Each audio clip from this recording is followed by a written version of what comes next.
Vendredi dernier, la manifestation, la grande marche à Alger avait commencé dans une ambiance bon enfant, pacifique, mais ça s'est terminé avec des heurts violents, beaucoup plus violents que la semaine dernière, puisque les manifestants ont pu franchir plusieurs barrières de policiers, au moins trois, avant d'arriver au quartier d'El Mouradia. Et là, il y avait un mur infranchissable, deux rangées de policiers, derrière eux des camions, personne ne pouvait passer. Eh bien, les manifestants ne l'ont pas entendu de cette oreille, ils ont commencé à tirer des pierres, face à eux des gaz lacrymogènes. Il y a eu des heurts physiques entre policiers et manifestants. On parle d'une douzaine de blessés. Des informations font même état d'un homme de 60 ans qui serait mort dans la bousculade, une information non encore officiellement confirmée.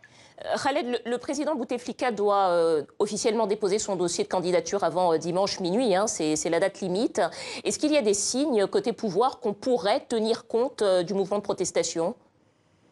Toujours pas d'informations officielles, mais il y a des informations officieuses qui circulent pour dire que pour le moment, au moment où je vous parle, nous sommes vendredi soir, eh bien, la candidature du président de la République est toujours maintenue. Abdelaziz Bouteflika présentera lui-même sa candidature. C'est la tradition qui le veut ce dimanche, après-demain, au Conseil constitutionnel. Et on parle même d'une activité présidentielle très importante la semaine prochaine, dont notamment l'inauguration de la grande mosquée d'Alger, la troisième plus grande au monde, et de l'aéroport d'Alger. Deux inaugurations très attendues qui ont été reportées la semaine dernière pour cause de transfert du président en Suisse pour un court séjour médical.